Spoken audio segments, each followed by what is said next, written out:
Thank you for coming, guys. Before we start, I want to thank everyone who helped.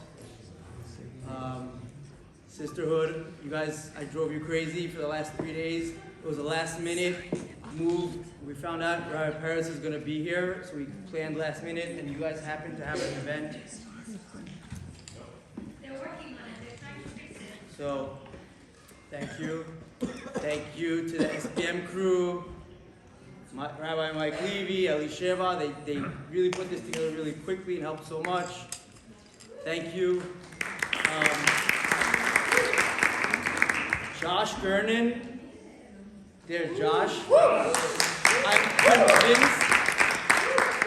I'm convinced that Rabbi Perez sent Josh as a shaliach here to marry Rachel Soleimani, to come into our community and help get us more acquainted and help a lot. Thank you, Josh, for all you've done helping us bring Rabbi Perez here and organizing tonight. Thank you for everything. Thank you to Tony. Thank you. Special thank you to the sponsors who helped sponsor for tonight, the grandchildren of Ms. Hannah Dilmani.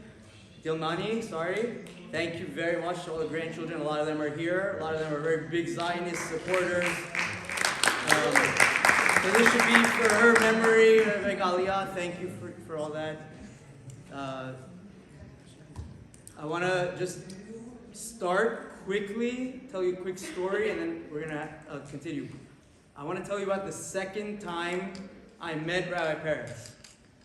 It was just a few weeks after the first time I had met him. The first time was here in our community. We met in Canada. He was speaking. He came to visit our community. He gave a great speech. I spoke to him. I introduced myself. It was a very warm embrace. I told him, I'm Tony Aziz. I'm ready to help whatever you want. I believe in the cause. And he said, great. I'm going to get you to work. No problem. I didn't think much of it. And then 3 weeks later, the second time I ran into him was in Washington, D.C. in the halls of the convention center at an AIPAC policy conference. It was among 10,000 Jews in one place. I'm walking through a hall. I noticed him, and I'm like, whoa, he's here. I didn't know he was going to be here. As I went to go to say hello, I see him noticing me. He points, Tony Aziz. I didn't think there was another Tony Aziz here, so I checked to make sure behind me it wasn't. It was me. It ended up a very warm embrace. I think there was a hug involved. It was very sweet. I don't know how you were so personal, but that's who Rabbi Perez is. He's a very personal person. He makes his connections and he keeps his connections. He's a people person. He's all about Am Yisrael. He's dedicated his life to it. He's representing the religious Zionist community, organization called World Mizrahi. He's the CEO. It's a great organization that brings all people together, not just religious people. In fact, I've read his book that was just published a few months before October 7th. I don't know if this is true or not, correct me if I'm wrong, but I think the main theme of his book and of all his work that he does is Achdut, bringing Jewish people together, unity. Who cares if you're this or if you're that, if you're religious, not religious, politically this or that. Rabbi Perez believes in unity of the Jewish people, even before October 7th, and even more now. His book was even more now than it was before then. The points are valid. So I think now you'll hear a little bit of his story about what's happened, what he's gone through with his family. But that's just a portion of who he is. I think now, if you know what's going on in Israel, you would know that he's a public figure now even more than he was before because of he's gone through his family. And with all the hugs and hellos that he's given out to people, now more than ever, it seems like Am Yisrael and the people of Israel are giving him a hug back. I've seen it with my own eyes. I've seen the way people embrace him and embrace his family and all that he's gone through. And it's really touching to see that it's come full circle. The way he's given to Am Yisrael is now they're all giving back to him and to his family.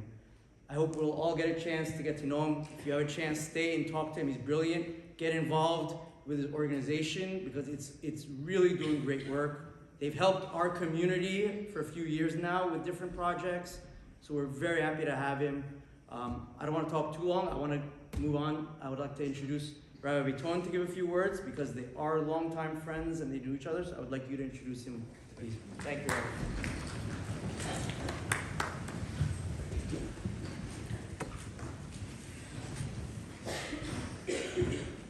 No microphone, this is Shabbat mode.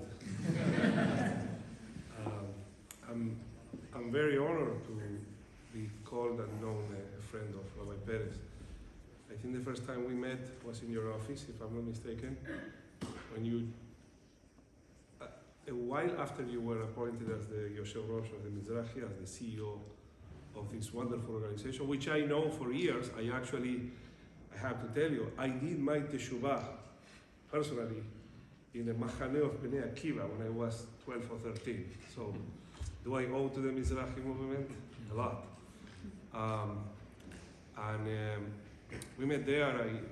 At least for me, it was automatic, immediate, instantaneous chemistry. And I think I told you, next time you come to New York, please come and visit us. And he did. He came and visited us. It was 2019, late 2019, 2020, the beginning. And I thought that this model of religious, modern Orthodox, in this case also Sephardic, Zionist, has a lot to tell our community, because this is a model that fits our community perfectly, especially in terms of its unity, something that we can all follow and we all feel comfortable following. And we actually had a few meetings with several board members, but I have to tell you, it was too close to COVID and the head was everywhere else. So those are days that we don't want to remember. But I still think that we have so much to work together. Our community and Mizrahi is a perfect fit. It's a perfect shidduch. So whatever we can do to help you will also come back to us, will also help us. Rabbi Perez is, as Tony said, is a very known figure right now in Israel, but has been also before. The tragedy of his amazing son, a hero of Israel, Daniel Perez, Zichron Lebracha, echoed in the heart of every person in Israel. And Rabbi Perez taught all of us how to go, in this incredible, sometimes horrible roller coaster where you go from desperation to hope and from hope to pain, and how a great Jewish leader can translate that pain into acceptance and teach all of us how to live simultaneously in the world of pain, sadness, and in the world of simcha when your other son gets married. Okay, so it's I think the story of Rabbi Perez is a story of biblical proportions. And I think that representing, conveying this message of Achdut, there's nothing more important than this in Israel right now. We are divided, among other things, into these two values. Is the Yachid for the Klal, or the Klal for the Yachid? Is the individual for the rest of Israel, that we have to sacrifice the individual and look for the safety of Israel, and you know exactly what I mean, or we have to sacrifice the Klal Israel, the security, for the sake of the individual. Where is the truth? What do we have to do as a nation right now? And I think that we are facing this incredible challenge in which we are trying to find a balance between these two impossible situations. So Achdut and conveying the right words with the right sentiment in this time is more important than ever. And I don't think there is anyone else more skilled than Rabbi Perez to do that. So without further ado, Rabbi Perez,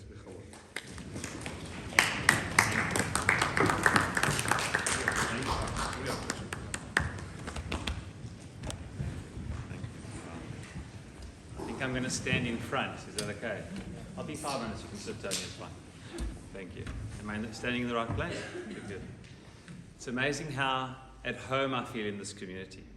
I could spend the whole talk just, talking about some of the people that I've met here. Also Bishvat Rabbi Yosef and Rabbi Nitkodi, who we met.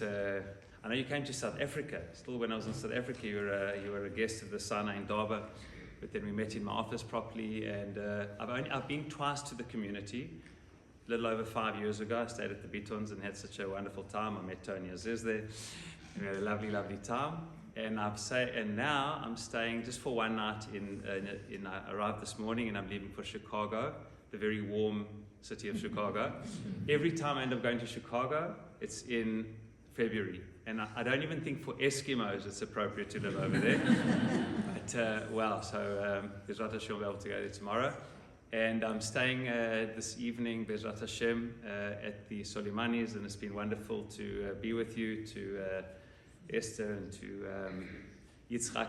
It's a really tremendous chut. I met them for the first time when we gave one of our best South African children, Josh Gernon, to Rachel. So Josh and Rachel, it's a schut also. There was so many Rabbanim Chashavim, Rav Biton, and now the Rav Rashi.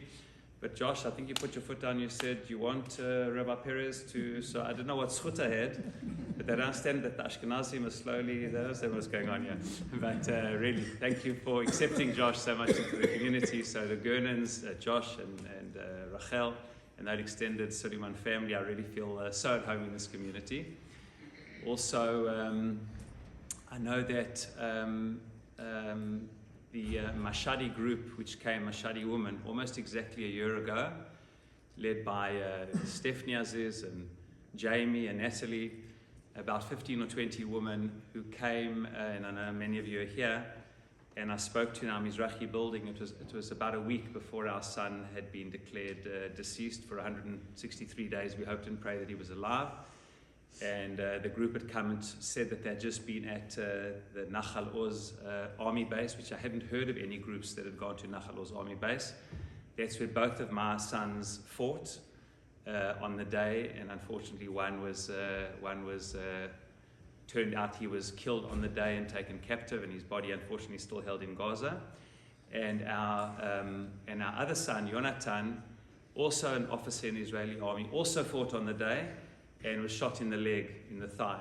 So, and both of that happened 120 yards from each other in Nachal Oz base. So it's the first group that I'd met had actually been in Nachal Oz base. There was a very special connection.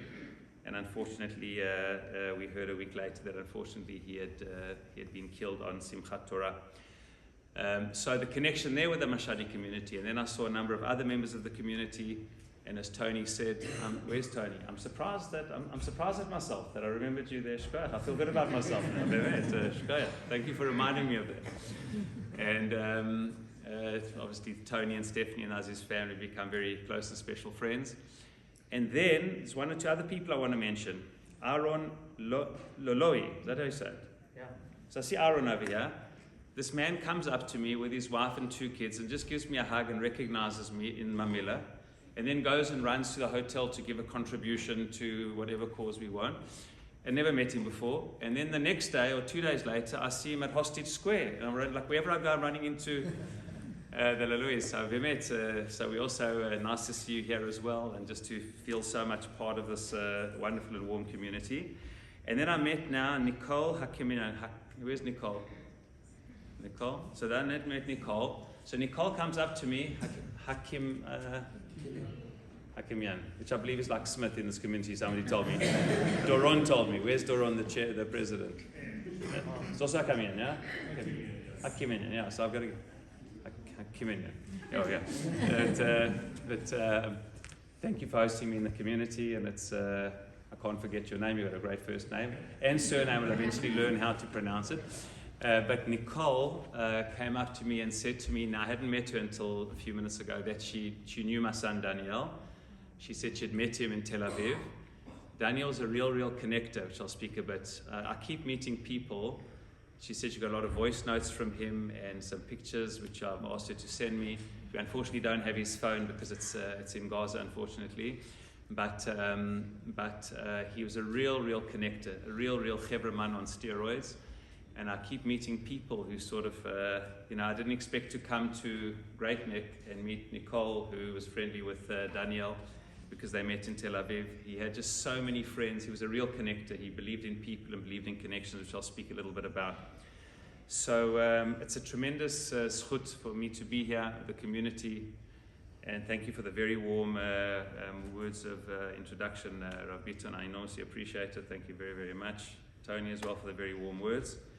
And I think what I'm going to do, I hope it comes out with a sound.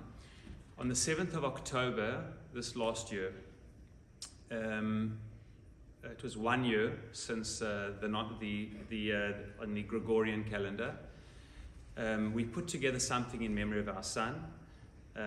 It's an 8-minute video, and it's just a reflection of mine, of what I learned from him. Surprisingly, mainly from his diary. My wife always says that the thing that she learns the most about from Daniel is from his friends. So many friends. He was a best friend to so many people. 35 people I know, maybe more, who tell me that Daniel was their best friend, including my son Jonathan, my oldest son, would say that it was very difficult for him. He got married 10 days after the 7th of October, and the 17th of October, the day he was supposed to get married, he was injured, and his best friend or his brother was missing. And that was a whole decision to make, we decided to go ahead and have a small wedding, and hoping that we'd have a bigger celebration when Daniel comes back. And I know that for Jonathan, his best friend is Daniel. And there's so many people who felt that their best friend was Daniel. And the truth is, I don't know who Daniel's best friend is. I don't know, because there's so many people I know that he is their best friend. I'm not sure who his best friend is. He's got a very close friend. You'll see some pictures of him in the army. He met him in the beginning of his army service. His name is Raz El-Ghazi, and they were in army service together. They went into a special unit called a Malar of tanks together, and they've been in the army the whole time together. They were very close. So when I said to Raz once, I said, listen, you are definitely Daniel's best friend in the army. He said, what do you mean best friend in the army? I'm his best friend, period, I said, Raz, the problem is that a lot of other people, Doron, I was Daniel's best friend. I think he might have been, but the others, so many others. He really was a tremendous connector. I didn't always appreciate the depth of his relationships, and my wife says she's learned the most about him from his friendships and from his relationships that people have shared since then. I learned a lot about him from his diary that I want to share with you here. And then I'll talk a little bit about, dealing with the pain of the angst of the worry of having a son in Gaza alive and then finding out that he's deceased, and dealing with it now with the whole hostage deal, and just taking you through some of the process in light of Tu Bishvat. If that's צה"ל מתיר בשעה זו לפרסום על דבר מותו של חטוף נוסף, סרן דניאל פרץ, זכרו לברכה. On October 7th, Captain Daniel Perez was a 22-year-old commander of a tank unit stationed at Nahal Oz base on the Gaza border. Along with thousands of Israelis, Daniel was called upon to put his life on the line on perhaps the most fateful day in Israel's modern history. Taken hostage with 2 crew members, Daniel was declared dead 163 days later. His body has yet to be returned to Israel for burial. His father, Rabbi Doron Perez, the executive chairman of World Mizrahi, takes us through Daniel's journey, from a self-focused teenager to a self-actualizing young man to a selfless hero. Daniel was the most energetic, ADHD, fun-loving teenager you could ever imagine. I think he was the happiest when he was with his friends. He had so many friends from every stage of life, from South Africa, Israel, religious, secular backgrounds, all types. Daniel, I think, was the best friend you could have, so beloved and so invested. His older brother Jonathan and him were the best of friends, close since they were small. Growing up together, they would play, have fun, and fight with each other. And indeed, when they grew older, They connected about challenges in the army, life, and leadership. Deep bonds of brotherly love. 1, 2, 3. Salute. Yes. You're not saying the Shema, man. Show us, okay, guys, show us how you march. March around the room. Let's see the soldiers march.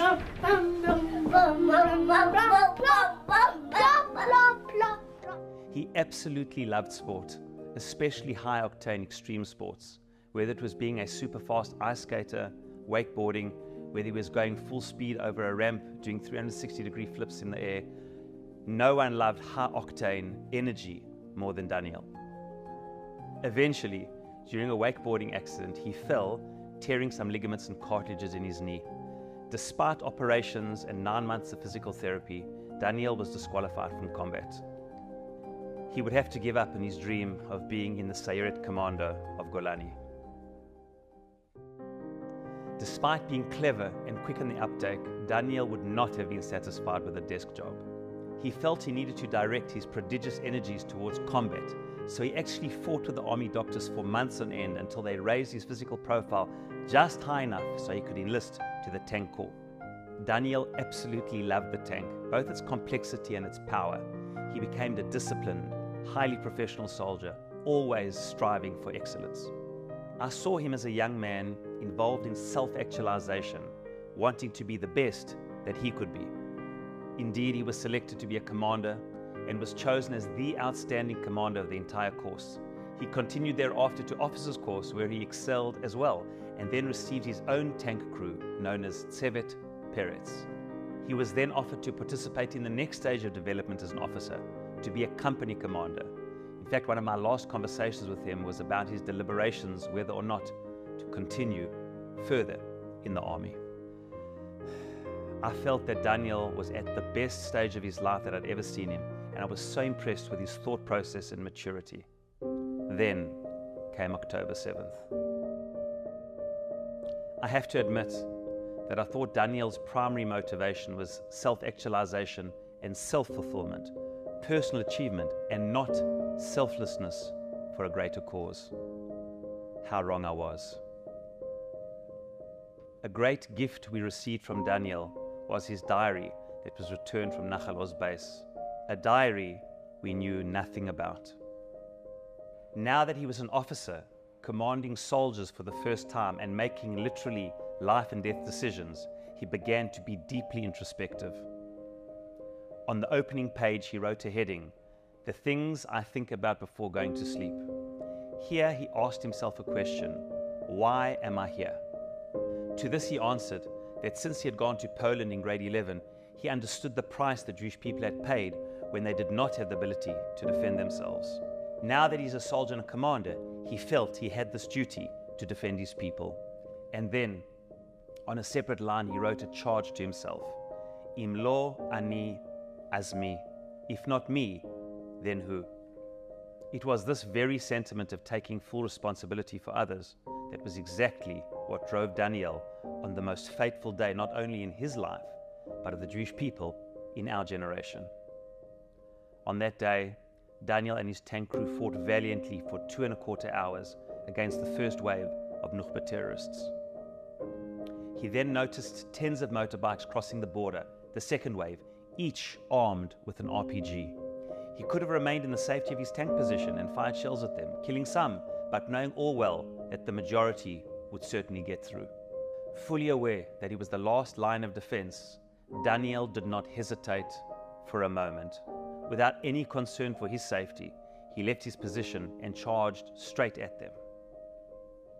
Shelling, shooting, zigzagging, trampling, Tsevet Perez did all they could to stop every single terrorist until eventually his tank was overrun, where he was shot, killed, and taken hostage. What's really, really special about this day and really inspires me personally is next to each grave of any halal, any person or soldier that has fallen for the state of Israel, there's an Israeli soldier that comes, speaks to the parents, supports them, really just gives them respect for what they have done for the country. Daniel Ish Chamudot, Daniel the Beloved, that was what we wrote both on his Bar Mitzvah invitation and sadly on his grave. we also engraved 3 additional phrases that we believed encompassed who he was. He stuck to the mission at hand, fought with bravery, and saved many lives. You know, in looking back, I see how a young teenager, as teenagers are, focused on himself as the center of his life.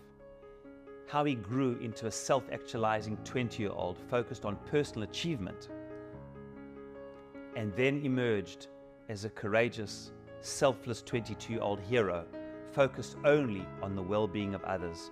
Genuine Mesirut Nefesh. You know, when speaking to Daniel's closest friends, and specifically when reading his diary, I'm reminded of the reflections of Otto Frank, the father of Anne Frank, when he read his daughter's diary. He said that only when reading the diary did he learn so much about his daughter that he didn't know, even though he spent years in such close proximity to her. So too do we feel that we learned parts about our son, significant parts that we never really knew. This fills us with both great pain and enormous pride at the very same time. On that day, when the Jewish people needed him most, Daniel was totally committed to what he had written to himself when he became an officer. If not me, then who?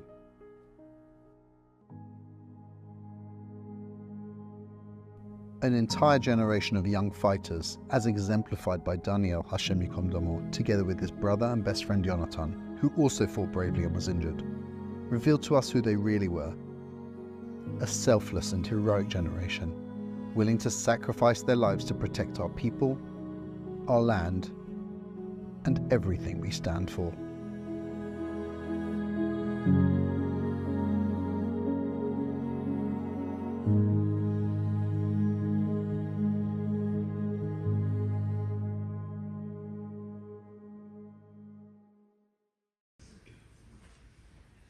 You know, we still have the situation where, of my son's tank, their tank fought for 2 hours and 16 minutes on the day, even though he was missing for 2 weeks and we knew nothing of his whereabouts.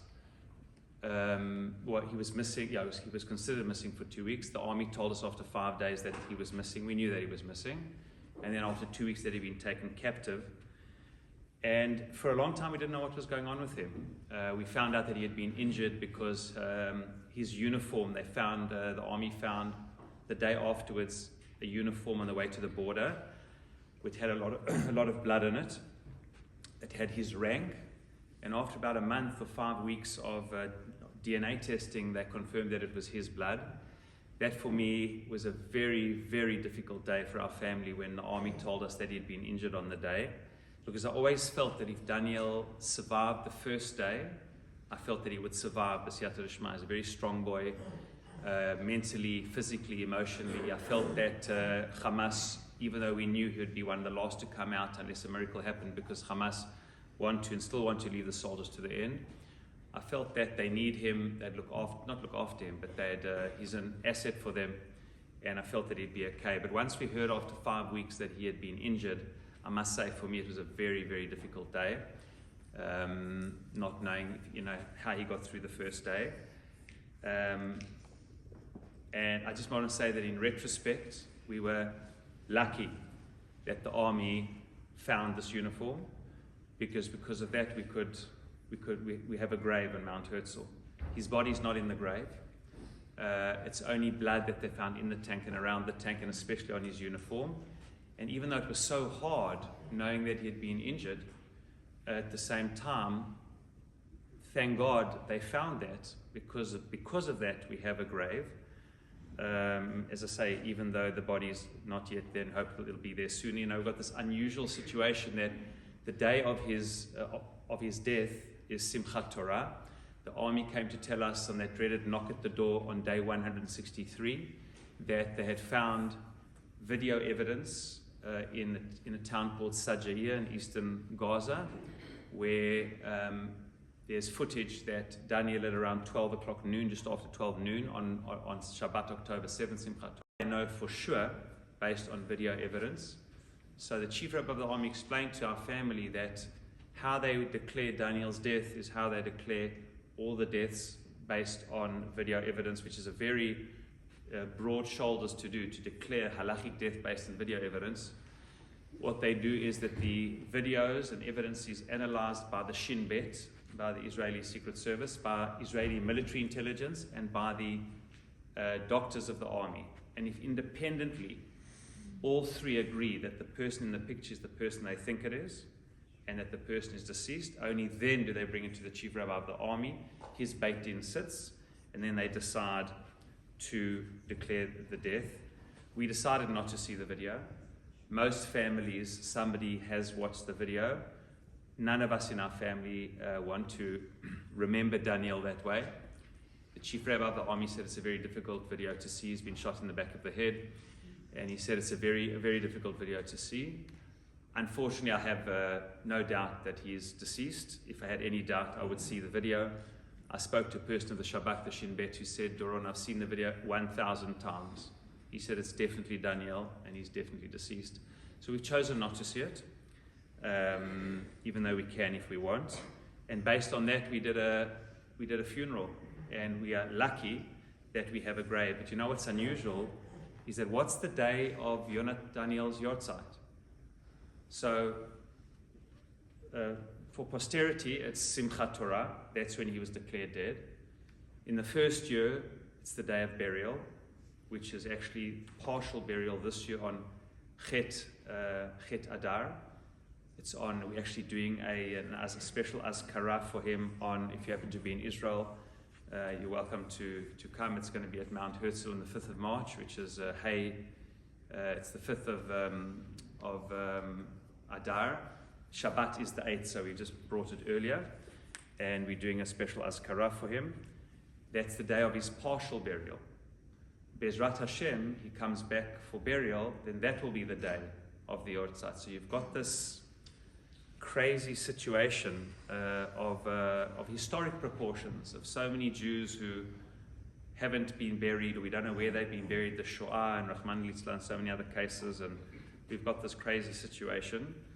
And as you know, we don't know what's going to be with the hostage deal, and it's very challenging, and we hope and pray that the remaining people come home soon, those for burial, and those who are alive to be with their families. So in our tank, there's 4 members of a tank. Sevet Perez is how they call the tank Perez. I actually didn't know that, but on the WhatsApp group of the families of the tank, the other families called it Mishpachot Sevet Perez, and asked them why they did it. They said because the army jargon, the tank's called after Daniel, after the commander. So Daniel, as you know, as I've said, was declared dead on day 163, and we're waiting, and we're lucky to have a grave. Itai Chen, soldier, was declared as also an American citizen. He was declared dead 1 week before, on day 156. Unfortunately, his family don't have a grave because they have no remains, so it's extra difficult. Tomer Leibovitz was found dead in the tank, entangled in the tank, and Hamas couldn't get him out, and he was buried on October 17th. And the 4th member of the tank, the driver, is hopefully alive. His name is Matan Angrest. He was taken alive until a few months ago. He was alive, Matan Shachar Ben Anat, and we hope that he's still alive. So we've got all these categories in this tank: 1 dead and buried, 1 taken alive and still alive, please God, 1 declared dead without a grave, and 1 declared dead with a grave. And we've got all these sort of categories in one tank. But what we do know about this tank is that the tank fought for 2 hours and 16 minutes, and we know that because every tank has got a black box, and you hear the last 2 hours and 16 minutes of Daniel's life, of his tale, where you hear him speaking on the internal communication. The army allowed us to listen to this, and with a special confirmation and permission from the chief of staff, they allowed us to come and listen. We couldn't record anything, but to listen to the recording after the Shiva, and it was incredible. So it was such a mess. The whole year has been such mixed feelings. On the one hand, you're listening to the last 2 hours and 16 minutes of your son's life. It's very difficult. On the other hand, You're listening to the last 2 hours and 16 minutes of your son's life, and you're listening to all the decisions he made. And it was really unbelievable. This tank fought like a well-oiled machine.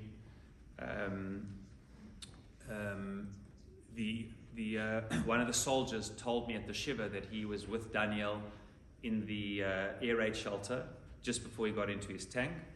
And I asked him if Daniel was fully dressed, because we had found the uniform with blood in it, but there were no gunshot marks on the uniform, so we didn't know if he was wearing. Where did all the blood come from if he wasn't wearing the uniform? I mean, if he was wearing the uniform, then he would have been shot with the uniform on. There would be a gunshot mark. Maybe he wasn't wearing the uniform. We didn't know what was going on.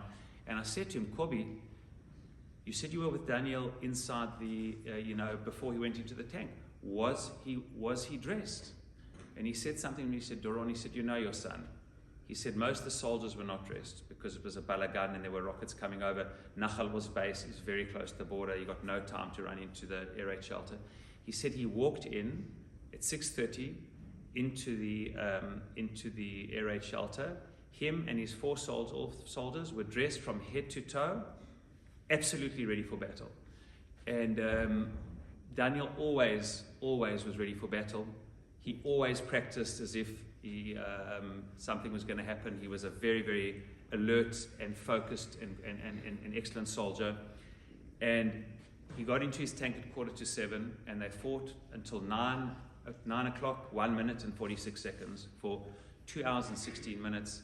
And unbelievable. They killed so many terrorists inside and outside the Nachal Oz. Nachal Oz base was the worst hit base. 52 soldiers were killed on the day in Nachal Oz out of the 300 that were killed in the whole day of soldiers. Many more civilians were killed. 11 were taken captive, including the 7 female hostages. All the female soldiers taken captive were from Nachal Oz base. Ori Megiddish returned in the beginning. One other returned, unfortunately deceased, and the other 5 returned recently. So they fought incredibly well, unbelievably well. And the critical moment happened at 8:45. At 8:45, after 2 hours of fighting against the Nukhba terrorists, at 8:45, Daniel made the very fateful decision when they saw the second wave of terrorists coming in. That's when he made the fateful decision to leave his tank position, because he saw that all of the 50 or 60 people on motorbikes, the Nukhba terrorists, all had RPG missiles. And he understood that if he stayed in the safety of his position outside the kibbutz, he might save himself, but he won't be able to do his job, which is to defend the Jewish people and the state of Israel from enemy invasion.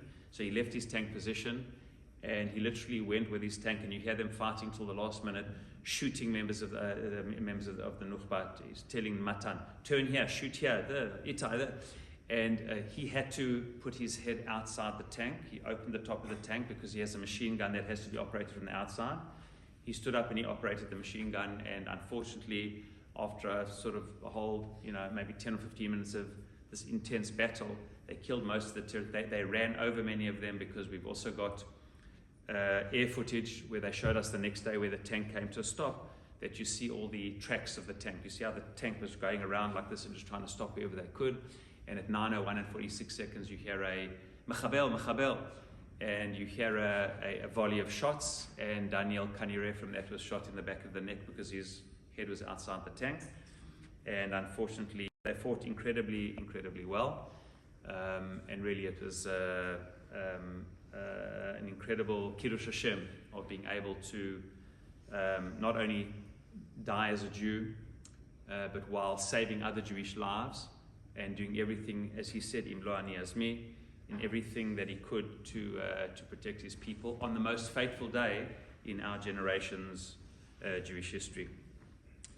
I'll just say briefly this follows. It's Tu Bishvat tomorrow night, and we're now about to enter 3 beautiful months after a long, cold, and bitter winter.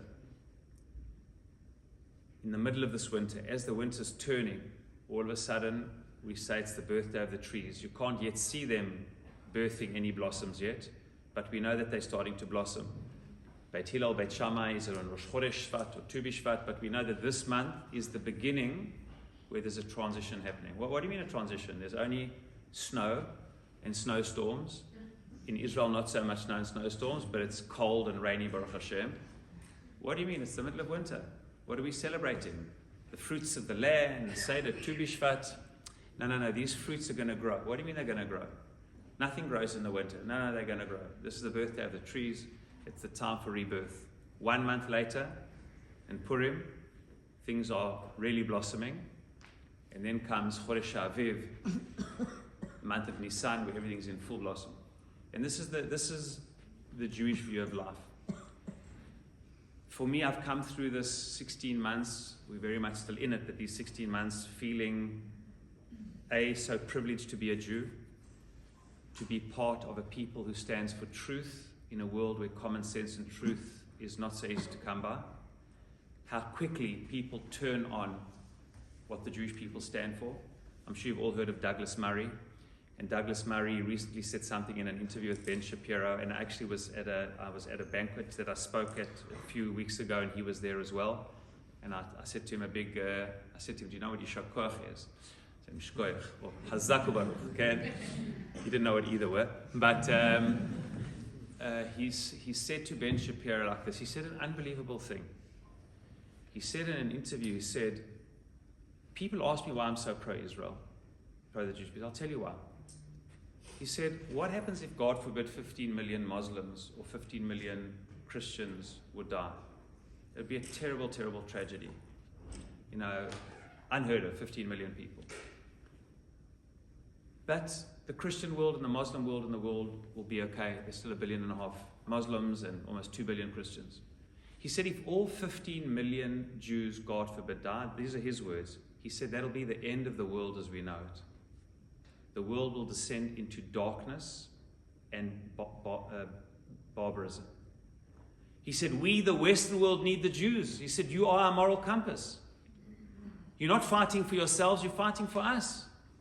He says, you take the Jewish people, you take away the moral compass of the Western world. It's finished. It's finished. He said, we desperately, not only are you fighting your battle and our battle, but you are the moral compass of the world. I said, when did you get that idea? He said, he's had that idea for quite a while. And we are part of Hashem's people, which, as Tevye says in Fiddler on the Roof, you know, God, thank you for choosing us. Maybe choose somebody else for a change.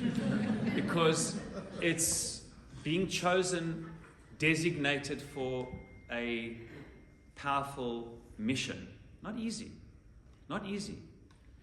Comes enormous responsibility.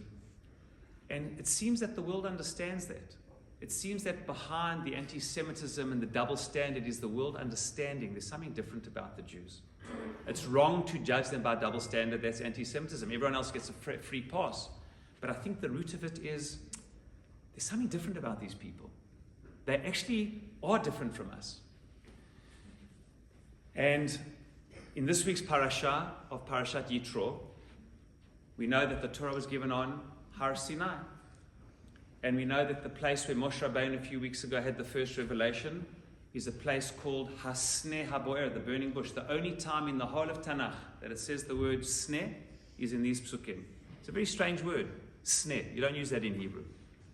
Only time in all of Tanakh it says the word sneh. Chazal say, why is the burning bush called a sneh? And why is the Mount Sinai, which is normally actually firstly called Chorev, why is it called Sinai? Sinai sneh. And incredibly, say the sages, an incredible thing. Why?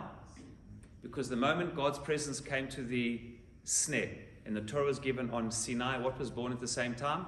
Sin'ah. Hatred for the truth. The forces of darkness in the world and barbarism in the world oppose it. Like the shadow of the sun. Like the night when there's no light. And the Jewish people are the light. That's what it means to be an Or LaGoyim. We're not saying that we're better than anybody else. We're saying that Hashem has, for whatever reason, enlightened us, singled us out to be a moral and spiritual compass for the world.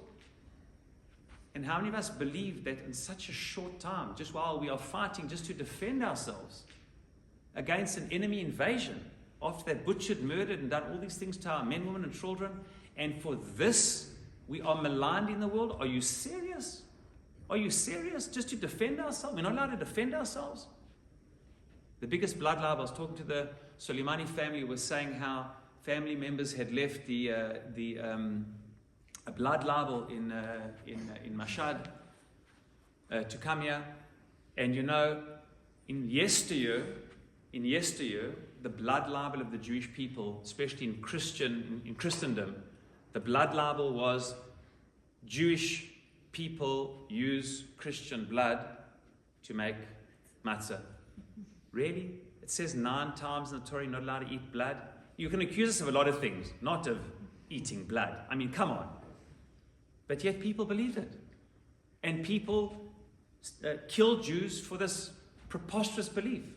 I want to argue that that is no less preposterous than believing today's blood libel, that my son and our children are baby murderers, that the Jewish people commit genocide.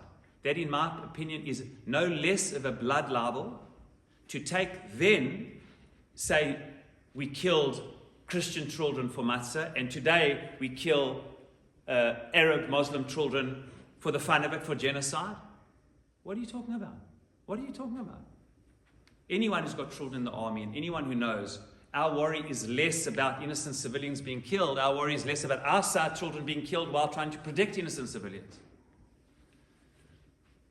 And the Jewish army is different. And as painful as it is, and it's very, very painful, and anyone who's lost a child, and here it's not only losing a child, it's having 163 days. You know, I often share that one of the hardest thing I ever heard, not the hardest, jarring thing for me, was during our Shiva, in the Shabbat of the Shiva.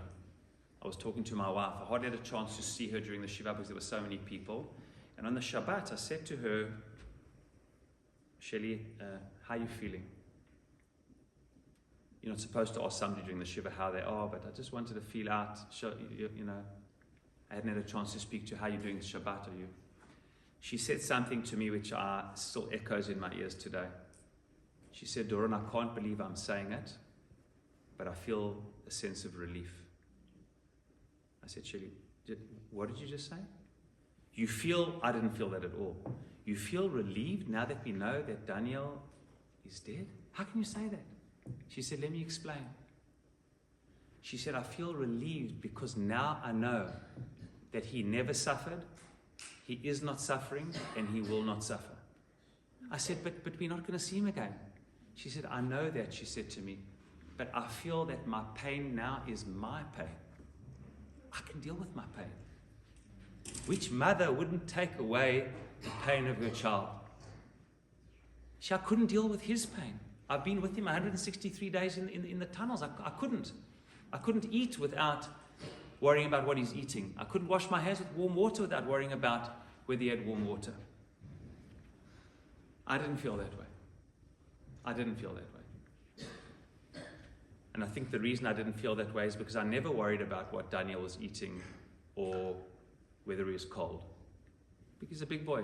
He'll manage. I spoke to him about leadership. I spoke to him about how many metach he was doing in the army.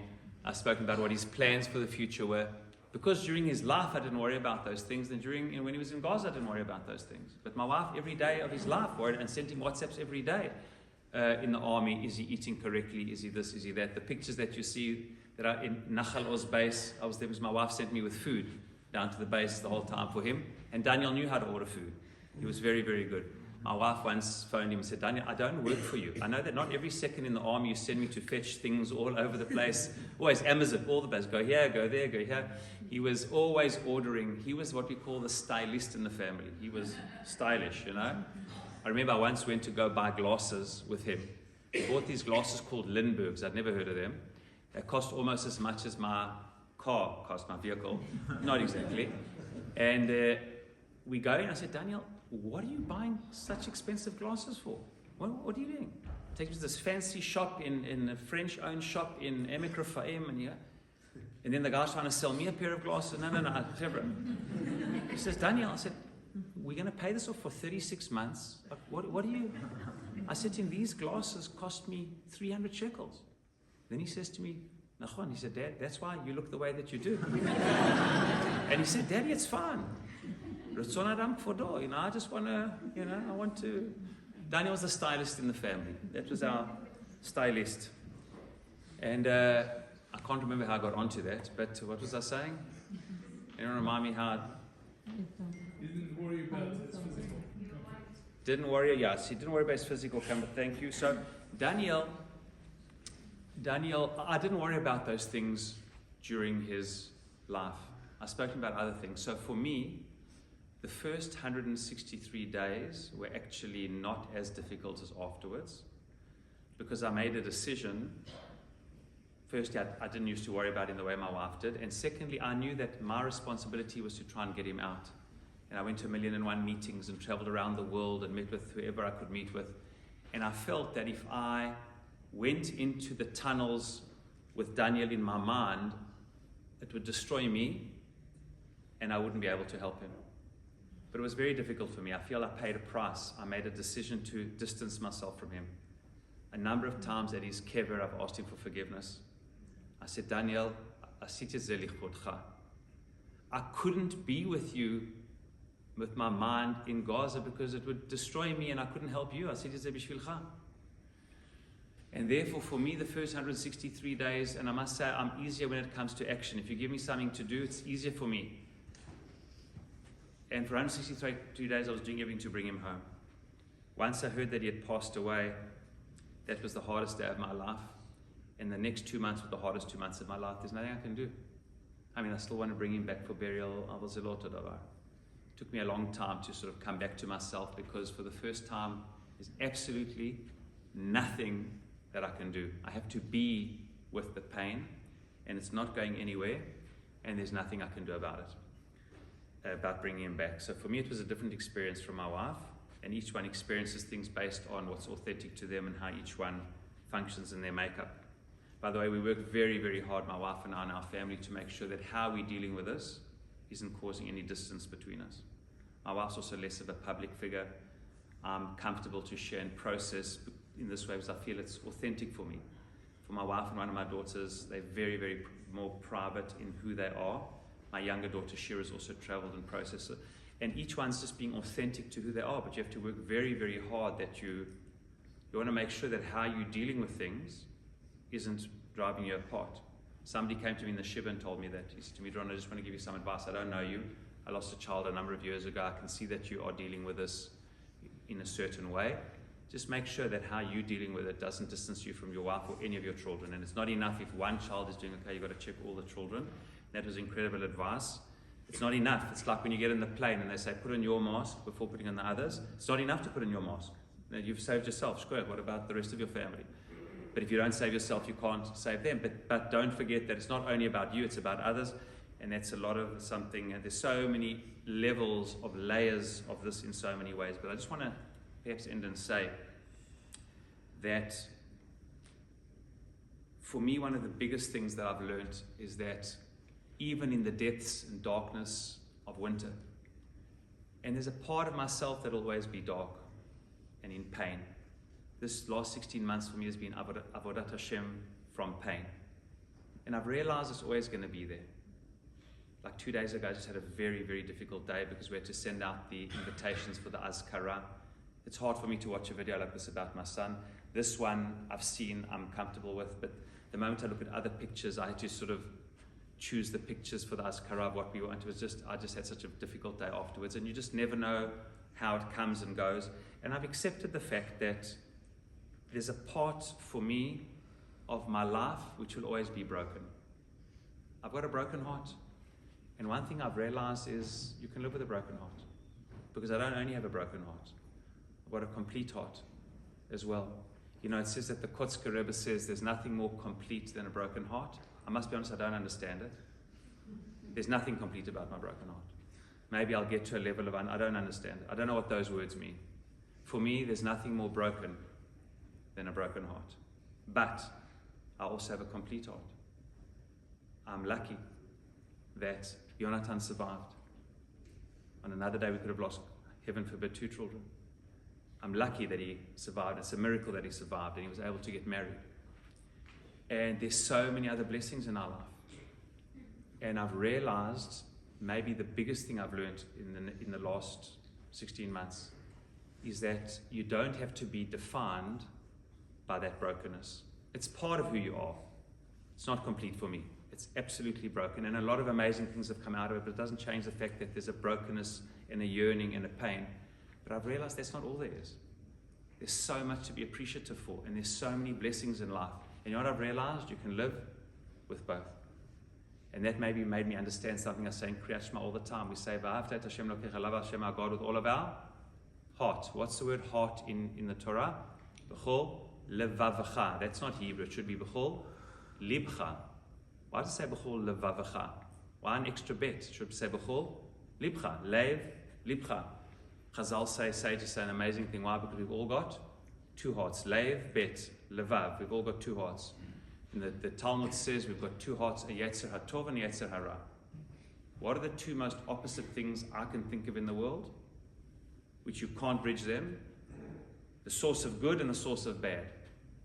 And Chazal sages say, yes, serve God with both of those. Now I'm not going to get into what that means, but what Chazal are clearly saying is bring the opposites and the best and worst part of yourself and serve God. What do you see? That we have to bring them together. And that's why the sages often talk in the davening about Belevav Shalem.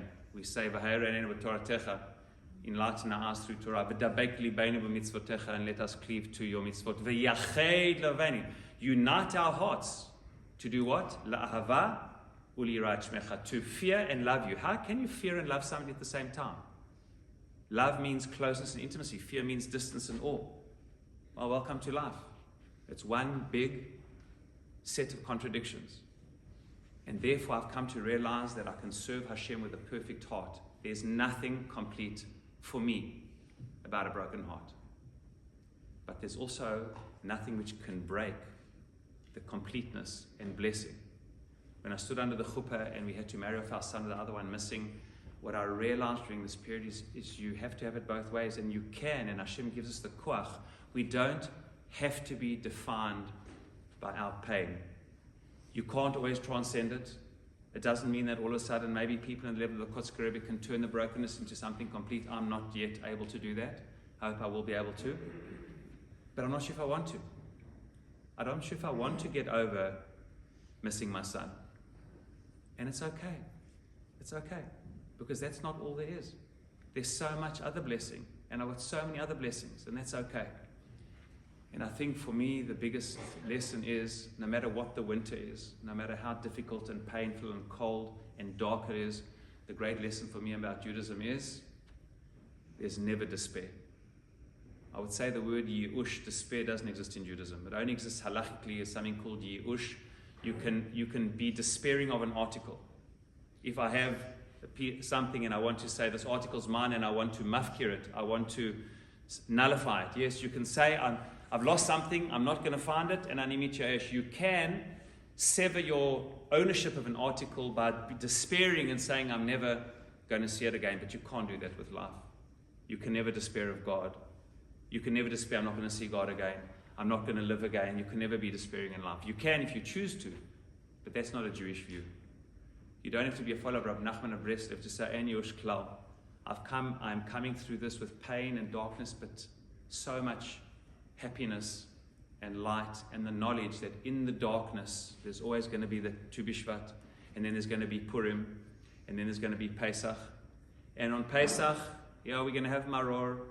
We don't celebrate Pesach and the redemption in La La Land.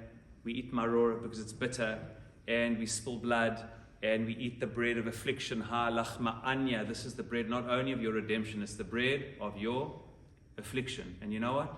It's okay. You can eat it and you can celebrate with it. And I want to say, and I just maybe have one final thing to very briefly say. A lot's been spoken about unity. I really believe very much in unity, as the Rav mentioned and Tony mentioned. This book that I wrote about it is something that before October 7th, and I believe in it so much. Firstly, unity in taking diverse feelings and bringing them together. Taking diverse views of the Jewish people and seeing that they've all got elements of truth. Elu va'elu divrei Elokim chayim. And I believe so many of the problems we have is people are so convinced of their truth that they think it's the only truth. They're so righteous about their truth they become self-righteous. And our sages have told us, Shivim Panim La Torah, no one has all of the truth. No one knows all of the truth.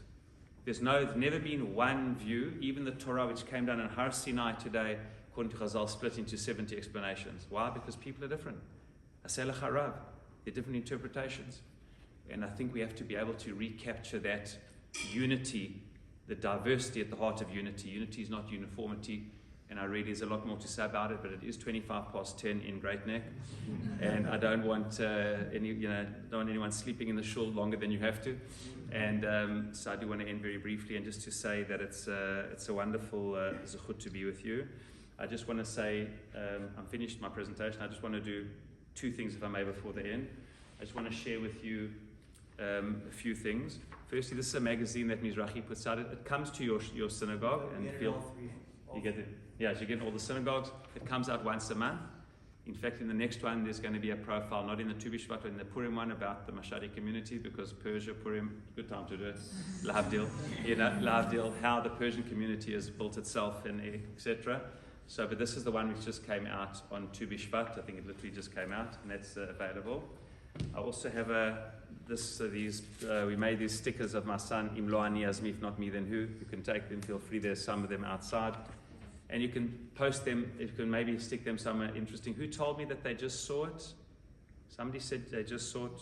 Josh, did you say Lion's Head?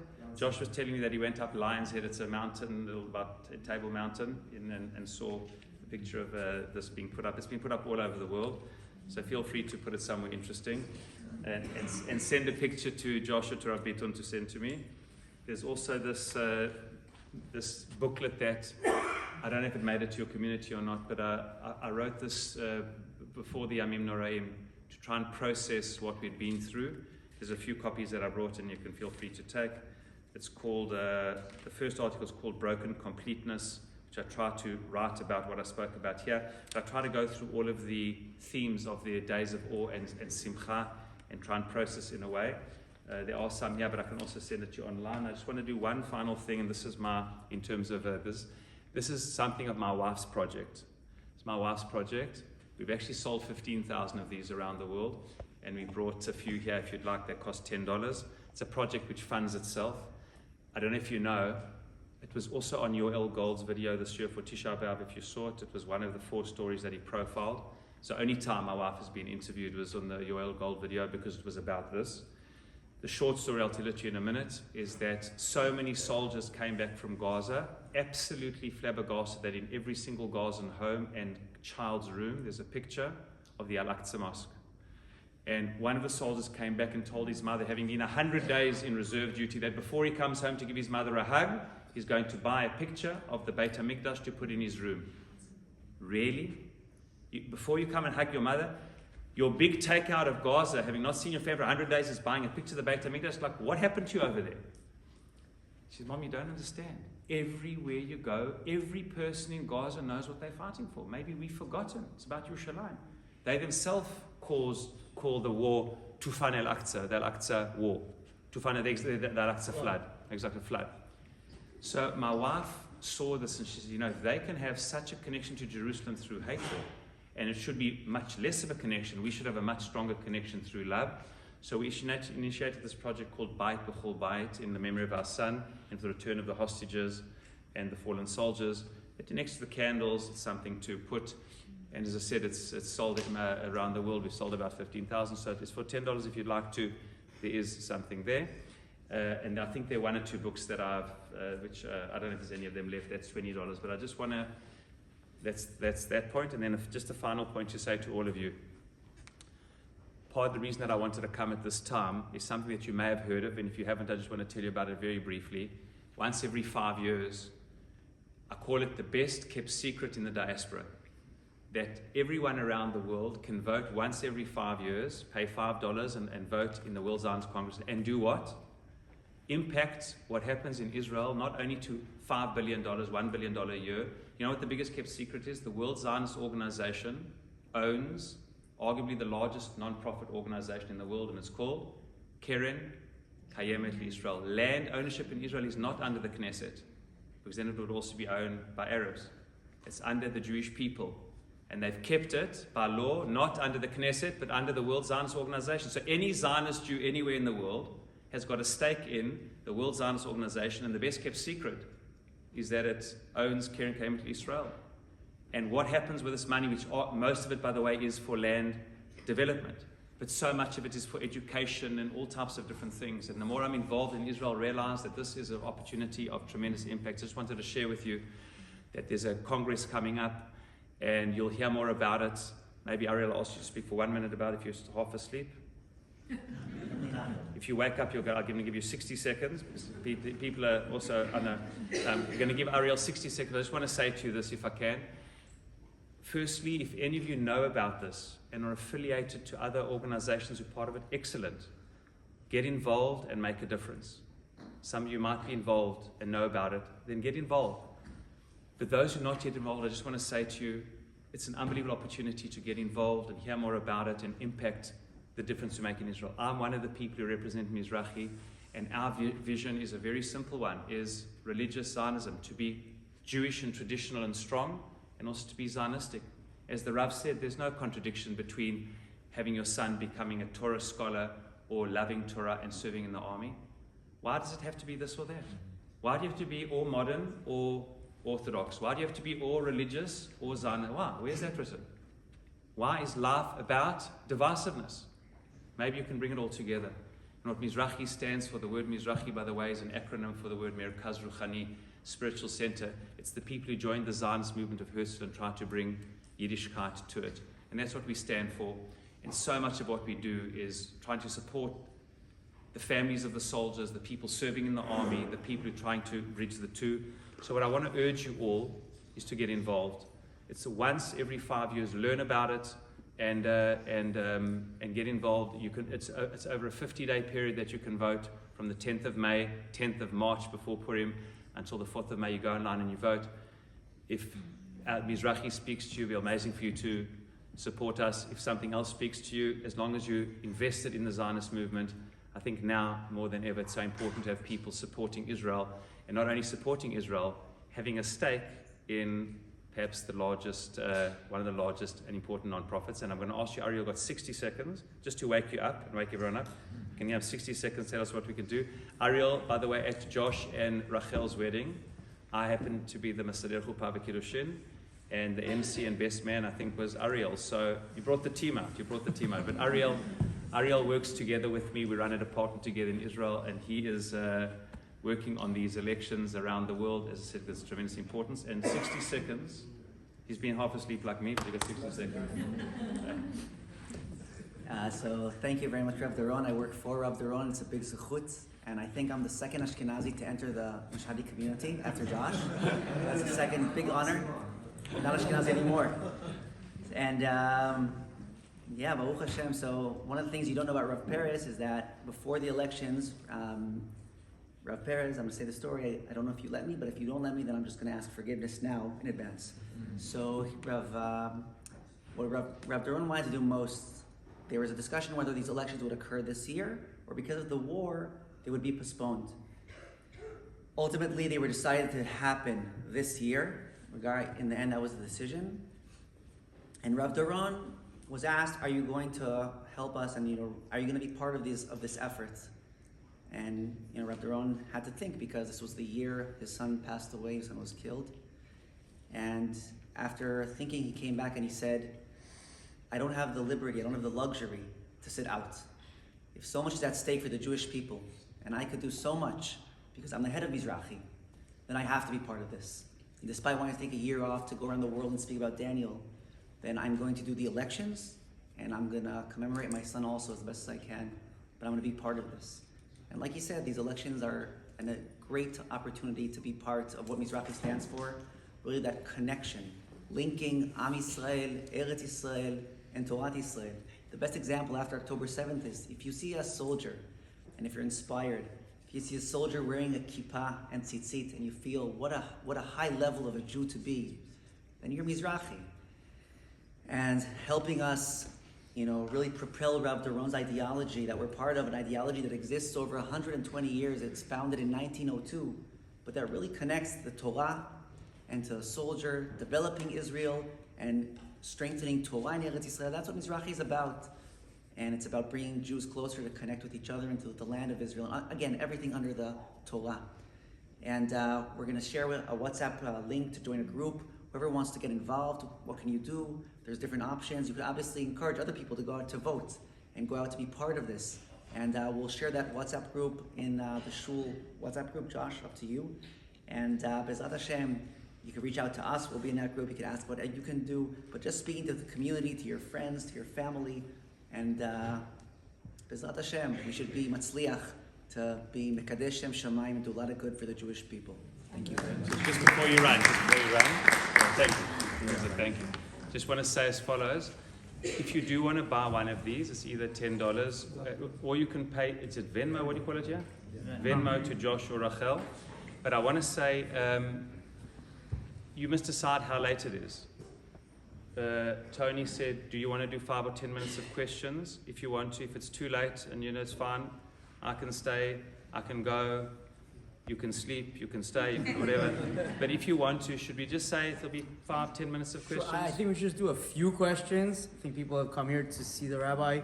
Is your chance to speak to him and give him a question? If anybody wants to get up and leave, feel free to walk. But I'll say maybe just 5 or 10 minutes, and you can ask any question. I've been answering questions for 16 months. I haven't yet had a question that I felt uncomfortable to answer. Maybe it'll happen tonight, and I'll just say I'm uncomfortable to answer. But I've really been asked any questions. So if you want to, just for 5 or 10 minutes before we let you go. Yes, Bavakasha.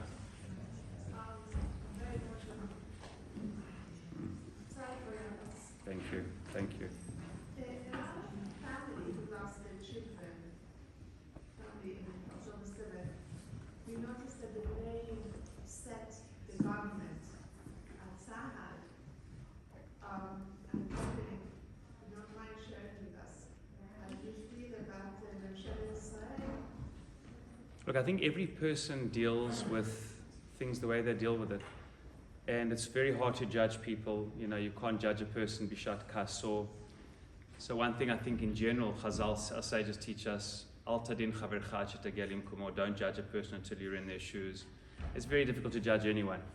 I would say that arguably one of the most important mitzvot of loving our fellow person is not to judge other people. Chazal speak about it all the time, so certainly the last person to judge anyone.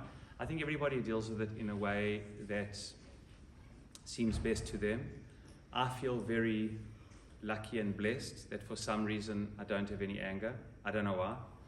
I just feel blessed that I don't. I've worked in therapy as well, but to make sure that the anger is not coming out in any other ways, that I'm not suppressing anything, and I don't feel that I am. I just feel blessed. I don't feel anger towards the army, towards the government, towards Israeli society, towards my ideology, towards Hashem. And I think those who do, it's all part of the process. Moshe got angry with Hashem or upset with Hashem when he saw Lama Hara'ot al-Amazeh, when he saw, say Chazal, Jewish children being used in the building of the pyramids. And when he saw so much pain and suffering, it was sometimes you say, well, what's going on? And even Moshe Rabbeinu on his level. And that, of course, was seeing a Shoah taking place, not just the loss of not a loss of a child, but a Shoah. So I think everyone deals with it the way that they do. I feel blessed that I don't feel that way. And I totally understand people who do, people reflect things through their ideology and what they think. Most of the people are probably anti the government. Many of them were anti the government before. I do know 1 or 2 people who were not anti the government before and are now very anti, but understand their child's stuck in Gaza. So everybody deals with it in a way. It's not the most, it's just so hard to judge. It's just, having been through the thing of having a son alive, hopefully, and then it's unimaginable. So I think people expressing it in a way that feels authentic and right to them. And I don't know if there's a right or wrong. I just think I feel blessed that I don't feel that. Any other questions? Yeah? Are you more hopeful or pessimistic with the new U.S. administration of retrieving Daniel's body? I think it's regarding retrieving Daniel's body, I don't know. I'm very optimistic about the new administration, just to have a breath of fresh air. Not a breath, like a wind of, and just out, it's unbelievable, the people that Trump has surrounded himself with and the pros. Like, I mean, to me, it's just crazy that it could have been different. You know, it's just how things. It's like feels a little bit like you know. I mean, lahavdil, I don't want to compare anything, but I'm just saying how Hashem. You know, 1 minute Haman. I'm not comparing, but I'm just showing. No, I'm not. I'm really not comparing. I'm not comparing. I'm just sharing how politics can shift. The shifting. That's all I'm saying. Is that how 1 minute Haman has managed to convince Achashverosh to send out decrees to kill every Jew in every country on one day.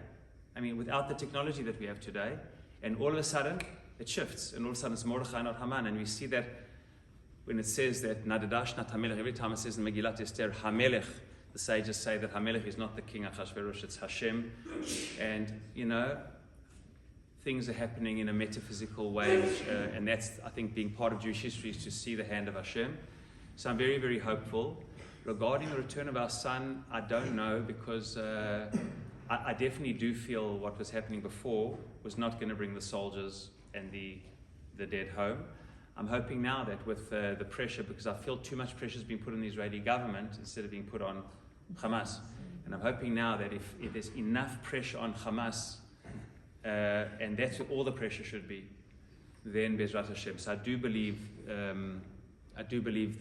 what was happening before, I believe, was putting the pressure not enough on Hamas. And I'm hoping now that there'll be a concerted effort that it will. I think we're going to need a lot of siyata d'shmaya here. I think it's going to be, Hamas is a Nazi-like formidable enemy in their tenacity. That's the thing I think we struggle with as Jews and in the Western world. We think everybody's like us. They want to live and let live. They just want to bring up their children. No, there are a lot of people who want to kill and die. And who says it? They do. Sometimes we just don't listen because we're listening with Western and Jewish ears. No, that's not what you meant. Can't be that you meant to say that you just want to live and let live by us. No, but it can't be. Maybe we haven't given you enough money. So there's certain people who say it, and Hamas will rebuild, and they want to kill and die, and they themselves say it.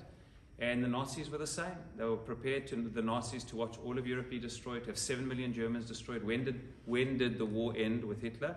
When the Soviets came from the east, and when the Allied came from the west, and there was nothing left of Berlin, and Hitler committed suicide, then it was over. When there was 7 million Germans dead, no building left standing in Germany, he had every opportunity to surrender, and he didn't. And unfortunately, sometimes evil can only be overcome when it's overcome. And I think if enough pressure is put on there, I think Bezrat Hashem, things can shift. And Baruch Hashem that there is this shift. Maybe one more question, and then we'll or is that the question to end all questions? Yes, final question. I wanted to ask this question, and I decided not to ask this question. I'm glad you're asking it. Until I heard you say ask Any any question. question. I apologize. You don't have to apologize. And this is the last question. Why is recovery of the body so essential? Why is it not enough to have closure with what you have? And how expensive is the price to pay to recover the body? Yeah, that's it. Instances where Well, that's such a hurtful question. Please leave it. No, I'm just joking. I'm really glad you asked the question. I don't know how important it is. What I mean by that is, in Jewish law, it's very important to bring a person to burial. Is it more important than pikuach nefesh, than endangering people's lives? I don't think so. And I believe in the deal, that the bodies are not returning for terrorists, the bodies are returning for bodies. The deal is bodies for bodies, and in some of the bodies will return for some of the children and some of the women who are in prison, but the majority are for dead terrorists. So Israel's looking at it dead for dead. So that's in terms of the price. Most of the families, the closure of burial is a massive thing. For some of them even who've seen the video still don't believe their child is for sure dead until they see the body. There's one mother who told me they didn't sit shiva. They said, bring me my son, either alive or dead, and if you do bring him dead, I'll sit shiva. I'm not sitting shiva. What, based on a video, what are we living with? AI? No, we don't accept it. There's one couple who divorced, who, when the son came home, the one sat shiva and the other one didn't. Why? Because they don't accept the evidence. So for some families, the closure is a massive, massive thing. I don't know yet what I think about it. I must say, since I heard that Daniel is deceased, it's nowhere near as important to me as it was to bring him out alive. For my wife, it is incredibly important. There's an open wound. She says, I just want to be able to mourn without having to think if his body is in a cupboard somewhere, is buried somewhere in a tunnel. It's my son. So I want to know, you know, my wife has enormous comfort that she can go to Mount Herzl, even though he's not there, knowing that part of him is there. So do I think the majority of people think that we should pay to let out terrorists for that? I don't think so, and I don't think Israel will. But there's a lot of other things we can give them for that. So it's hard to know, but I say it is, for most families, I say the closure is very, very important. I know for the Golden family, which are waiting 10.5 years, it's a massive, massive thing for them. I can see them, they're suffering. And you want your child brought home. You want your child to be buried. You want to know where they are. But I think the majority of families that I've spoken to aren't expecting terrorists to be let out for that.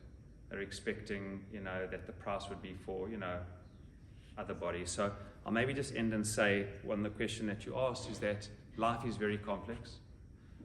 Decisions in life are not often in leadership between good and bad, but between bad and worse.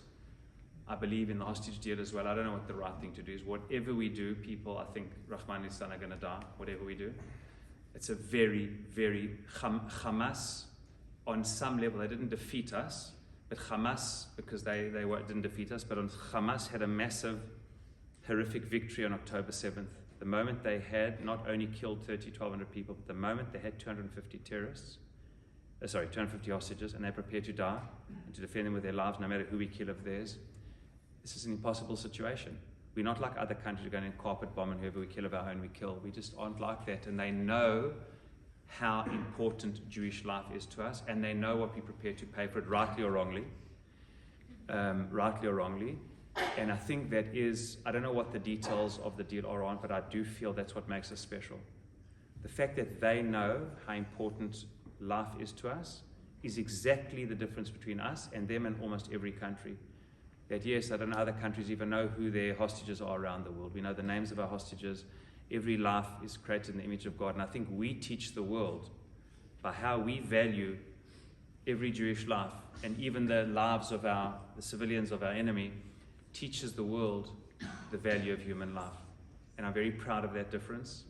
And Hamas have got us at our weak and strong point. It's our weak and it's our strong point, but it's also our weak point. And I think that is who we are.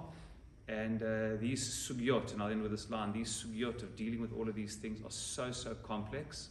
It's questions I don't know when the last time we had to deal with them as a people, but I'll say we're just very blessed to have a state of Israel. We're blessed to have an army. Rather, we should be hated for being powerful than for being powerless. What I write about a lot of in the book is, rather we should be hated for the blue star of the state of Israel, of Jewish defense and dignity, than for the yellow star of Jewish defenselessness and a lack of any worth. And we are so blessed. So I call it a painful privilege. We are so blessed to live in the state of Israel. And Bezrat Hashem, as Tu Bishvat comes and the things, hope springs eternal, Yeh Beseder. Thank you very, very much. Thank you. The Rabbi gets the final word. No, I just want to say that our minhag or tradition is to say kadish after the Rabbi. And I don't think of anything more appropriate to honor the memory of Daniel than saying a kadish. With your permission.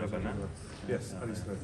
רבי חנניה בן הקשיא אומר, רצה הקדוש ברוך הוא את ישראל, לפיכך קירבה להם את שנאמר, אדוני חפץ למען עשתו יגדיל תורה וידיר, יתגדל ויתחדש שבאר רמה, ועלמא דיברה חילותי וימליך מלכותי ויצמח וקנה ויקרב משיחי, לך יכון ויום יכון חיי לכל בית ישראל, בעגלה ובזמן קריב, ואמרו אמן. שמי רבנו ברח, אלם, דלמי עלמיה, יתברך, וישתבח, ויתפאר, ויתרומם, ויתנשא, ויתהדר, ויתעלה, ויתהלל, שמך דקודשה ונחום. לעילא מן כל ברכתה, שילתה, תושבחתה ונחמתה, למילם בעלמה, ואמרו אמן. על ישראל והרבנם, על תלמידיהם, ועל כל תלמידי תלמידיהם, יסכים בראיתה, קדישתה, לי ויתרה, הלם, בכל אתר ואתר. יהיה לנו להון וכל חינה וחסדה ורחמה. מן קודם מראה שמיה והרעה ואמרו אמן. יהא שלמה רבה מן שמיה חיים ושבעה וישועה ונחמה וששבעה ורפואה וגאולה וסליחה וכפרה ורווח והצלה עלינו לכל עמו ישראל ואמרו אמן. עושה שלום בברומה וברחמה עושה שלום עלינו ועל כל עמו ישראל ואמרו אמן. וירחם עבודתיו ויחפוץ וירחם וירחם.